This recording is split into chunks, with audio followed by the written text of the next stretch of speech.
మనం జ్ఞానులుగానే ఉండిపోయాం. మనం ఏం చేస్తుందట, ఉప్పొంగ చేస్తుందట. నాకు తెలుసు అనేది, కానీ అది ఆచరణలోకి తీసుకొచ్చానుకో నీ జ్ఞానం నిన్ను ఉప్పొంగించదు. మనకి వాక్యం తెలిసిపోయింది, కానీ వాక్యంలో ఉన్న రహస్యం ఏంటి? పౌలు గారు ఎందుకు అంత భారంగా కొరింథీయులకు మాట్లాడుతున్నారంటే, 1వ శతాబ్దంలో అందరికీ ప్రభు వల్ల ప్రేమ విందు కలిపి ఉండేదండి. వాళ్ళకి అన్నం ఉండదు, వరి ఉండదు. మనకిలాగా 4 కూరలు వేసుకుని తినరు. ఆంధ్రప్రదేశ్లో ఈస్ట్ గోదావరిలో మనం తప్ప మన కూర, అసలు ప్రపంచంలో ఎవ్వరు మన అన్ని కూరలు తినరు. వాళ్ళు ఆహారం తీసుకోరు, ఆ రొట్టినే ఆహారం కింద తీసుకుంటారు. ఆ రోజు ఆ రొట్టి ద్రాక్షారసాన్ని ఆహారం కింద తీసుకుంటారు.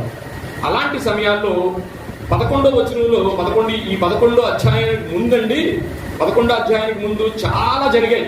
అవన్నీ తెలియాలనుకుంటే మనకి ఏంటంటే, చూడండి రోమా పత్రిక 12వ అధ్యాయంలో కాబట్టి సహోదరులారా ఉంటుంది చూడండి ఒకసారి.